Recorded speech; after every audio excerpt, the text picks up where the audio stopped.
Thank you so much for being here for the podcast with Dr. William Lane Craig. This is Reasonable Faith. I'm Kevin Harris. This ought to be right up your alley, Dr. Craig, what we're going to talk about today. You've written extensively on time and eternity, philosophy of time. And Sean Carroll was recently interviewed on his theory of time, asked the question, what is time? I understand that Sean Carroll is a well-known physicist. Right. He's at Caltech and very brilliant mind, and so bears listening to when he speaks on these issues. His book is From Eternity to Here, The Quest for the Ultimate Theory of Time. Wow. It's an attempt to bring the theory of time and the universe to physicists and non-physicists alike. Presenting this, he sat down with Wired magazine to explain his theories and why Marty McFly's adventures could never exist in the real world where time only moves forward and never back. So he, like you, sees time travel as impossible. Right, though for quite different reasons, but that's true. That is his conclusion. He says that he's trying to understand how time works. It's a huge question, has lots of different aspects to it. Some of these things go back to Einstein, some of these theories. But it gets down to the arrow of time. Now, what do we mean by that? The arrow of time has to do with the structure of time from earlier to later. Time is what philosophers of time or physicists called anisotropic. That is to say, it has a direction. Time is not like space. Points in space are related by a betweenness relation. If you have 3 points on a line, X, Y, and Z, one of those points is between the other two. But there isn't any inherent directionality to space. You can go in either direction. There isn't any intrinsic ordering in a direction of the points in space. But instants in time are different. Instants in time have an intrinsic ordering relation of earlier than and later than. And this provides an anisotropy to time or an asymmetry to time, a sort of direction. Now, Carroll doesn't always seem to use the word arrow of time consistently in that way. But this is the burden, I think, that of his question. He's trying to understand, why is time anisotropic? Why does time have a directionality to it? Some of this gets back to Boltzmann, he says, who figured out entropy. Entropy is a measurement of how disorderly things are. How does entropy play into this theory of time? This is a typical physicist's answer to the question of the arrow of time. And I think philosophically it's inadequate. He says that entropy tends to grow. That's the second law of thermodynamics. In other words, entropy goes up with time. As time goes on, entropy increases.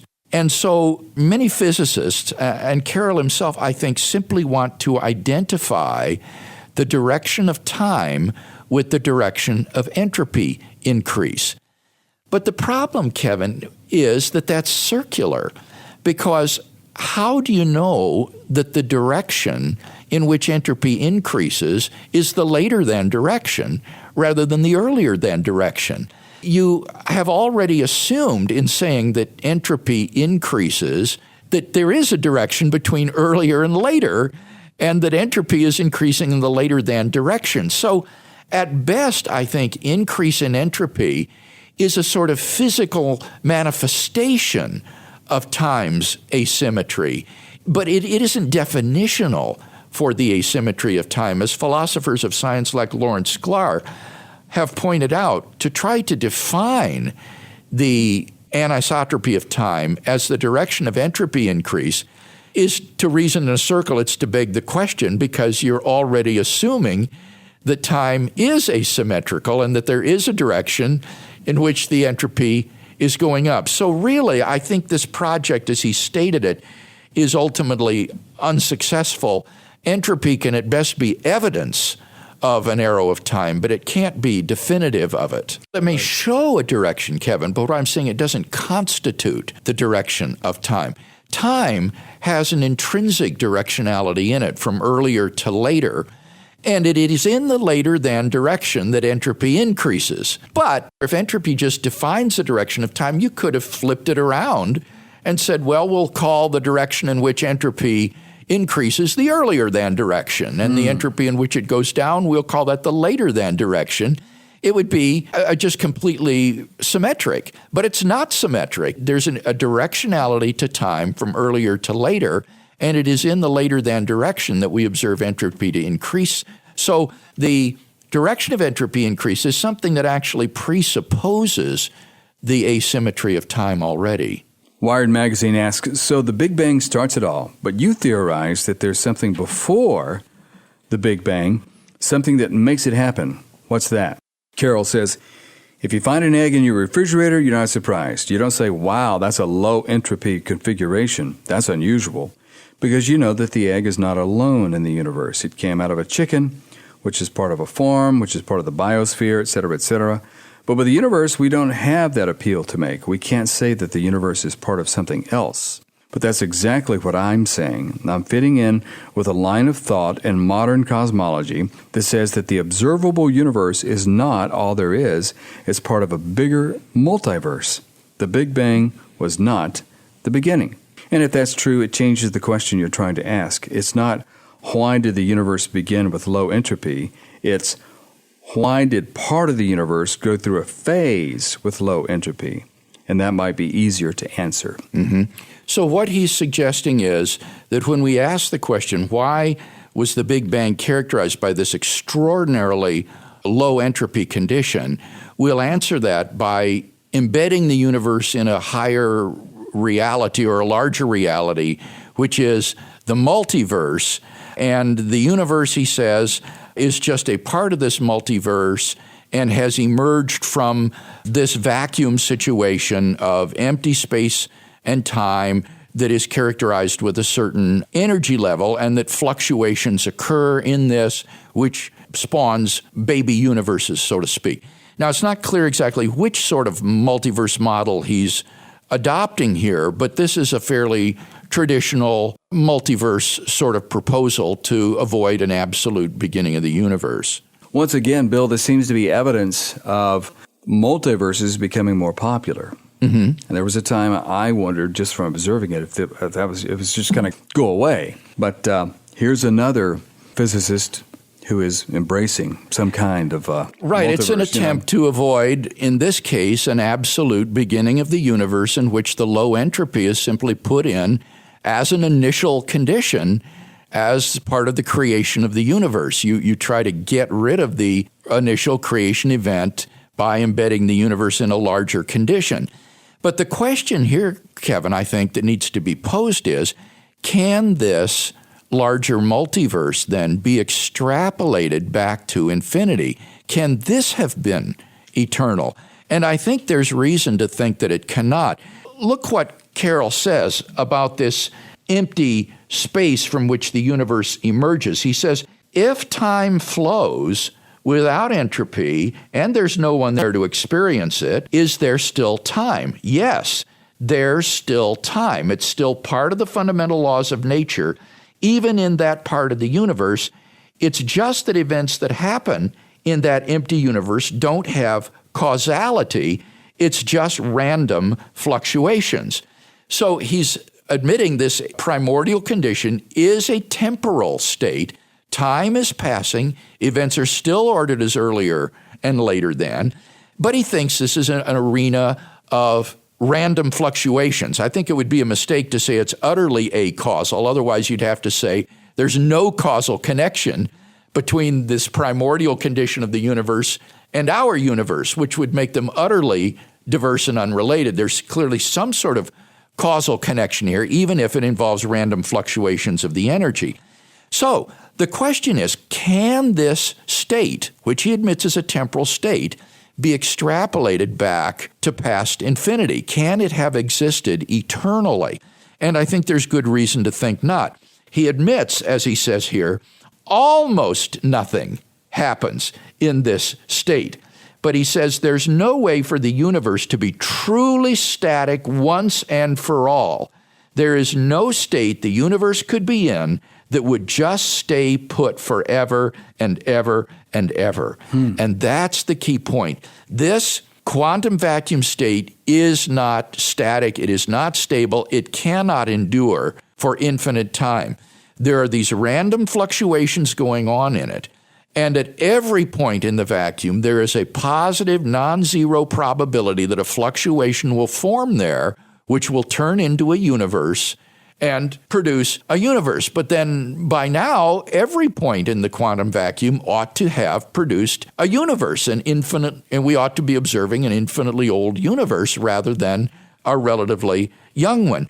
So this primordial condition isn't stable. It's not capable of being extrapolated to past eternity. It would have an end after a finite amount of time. So as he says in the interview, it's not completely stable. It has a half-life.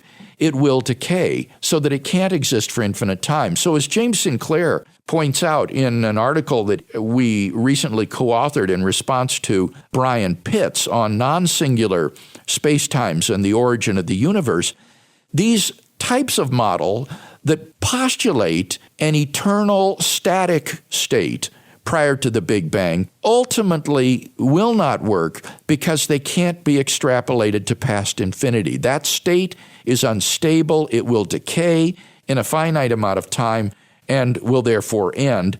And that, I think, presents a real problem for any view that would try to avoid the absolute beginning of time in the universe by postulating this primordial static state. Yeah, and I can't figure out if he is theorizing that the history of the universe, in fact, is eternal and is infinite and so on, because he seems to be indicating that there was a middle empty universe from which other universes sprang, and those universes that came out of this middle state have an arrow of time, but there's some kind of undifferentiated time as a coordinate or a component in this middle universe, and so there is, in a sense, a beginning or a center point there. That's exactly right, Kevin, and it is reminiscent of Penrose's conformal cyclical cosmology, where time evaporates at the beginning, and so what you have are not other universes chronologically prior to ours, but simply different branches of a multiverse that have a common origin point, in which case you haven't avoided the beginning of the universe at all. You do have a beginning of the universe, and that middle state, as you say, cannot have existed for infinite time. As Carroll says here, it's not completely stable. It has a half-life. It will decay. And he says, according to quantum mechanics, things can fluctuate into existence. There's a probability of change occurring. And if there's any non-zero probability of a change occurring in a finite amount of time, then it will have happened given infinite time. So it seems to me that this cannot ultimately restore an eternal past, if that's the goal here. He says something interesting. He says that he doesn't think that we can go to the past in time travel, but we go to the future all the time. He said, yesterday he went to the future, and here I am, that we're constantly going to the future, that's not a problem. That's sort of, again, the arrow of time, that time has a directionality from earlier to later. But I think what this raises, and this was the reason I disagreed with him here on his analysis of what time zero is, I think that this is due to the reality of temporal becoming. You see, time is not simply structured according to earlier and later. I think that it is also structured according to certain tenses, like past, present, and future. And these are objective features of reality, not just observer-dependent notions. And it's not clear whether or not Carroll thinks that past, present, and future are objective properties of events as opposed to just subjective perspectival standpoints. He uses the word past and future a lot, but I suspect he's using that simply in a way to indicate earlier than and later than these actual tensed expressions which imply the reality of temporal becoming. And it seems to me that the anisotropy of time, or the arrow of time, is due to the impossibility of temporal becoming going backwards. Temporal becoming is always forwards in the sense that one event occurs after another, and that generates an arrow of time by the very nature of becoming. So I see the arrow of time being rooted in a more fundamental property of time, namely the objectivity of temporal becoming, which gives rise to a structure of earlier than and later than. And it's not always clear exactly what Carroll is talking about when he mentions this primordial state. This primordial state would seem to have no entropy increase in it, but then he admits that that doesn't mean that there wouldn't be any time. Time and space, he said, would still exist, and even says it would flow, even though there's no entropy increase and no one there to experience it. And I would agree with that if temporal becoming is an objective feature of reality, then it's always going on whether or not anyone experiences the so-called flow of time. And therefore, this state that he postulates in which the universe is this sort of vacuum is a definite temporal state characterized by temporal becoming and therefore earlier than and later than relations.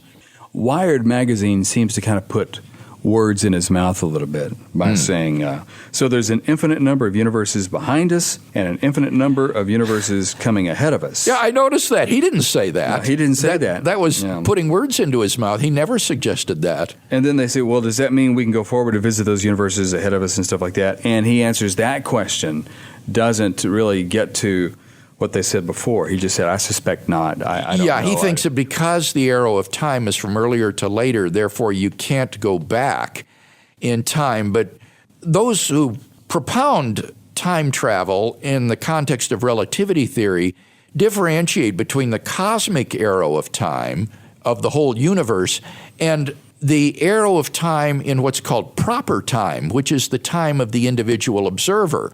And it's true that your proper time never reverses and goes in the reverse direction, but nevertheless, your proper time can always go forward, and in certain models of the universe that have been developed consistent with general relativity, you would eventually come back to the point in space and time before you started and left. And so you would actually go to the past of cosmic time, even though you're always going forward in your own proper time. So it's not clear to me why he would reject that scenario. I don't think that's possible because I believe in the reality of temporal becoming. I think that temporal becoming is an objective worldwide feature of absolute time. But if you are a person who believes that the past, present, future are ultimately illusions of human consciousness, and that time is stretched out like a line, that it's more like a fourth dimension of space, then I think time travel becomes a much more plausible alternative on that sort of view of time, the sort of static view of time, as opposed to a dynamic or tensed view. And I'm not sure which view of time he holds to. There's nothing. Yeah, that's what I was going to ask. Nothing in the article that suggests that he holds that temporal becoming and tense are objective features of reality. Sometimes known as A theory. That's correct. Or B theory. Right. The A theory would be the dynamic view on which there is real temporal becoming. The B theory, which is the one that's prevalent among physicists, is the static model of time in which time is thought of as a fourth dimension of this geometrical entity called space-time, and it's stretched out and just as real in its various parts as any spatial dimension is. Filmmakers just don't like the A theory of time. It's too boring for them. They want the B theory so they can go back in time and go forward in the future and engage all those paradoxes. They don't worry much about consistency either, Kevin. Most of the time travel movies are just logically incoherent and make good entertainment, but they're not really consistent in the way they portray time travel. The best time travel flick I've seen is Bill and Ted's Excellent Adventure. They were consistent. They were a consistent time travel movie, and that's what makes it such a delightful film. He says to think of the multiverse not as a theory, but as a prediction of a theory. And so I thought that was kind of that was an appropriate modesty. Yeah. He says it's a prediction of my theory, but he says, we're not even there yet. He says, we don't know how to have a good theory, and we don't know how to test it. So we're not even to the point of saying these are predictions. because we don't even have a good theory yet for this multiverse scenario, and we don't know how to test it even if we had it. So it all remains largely speculative.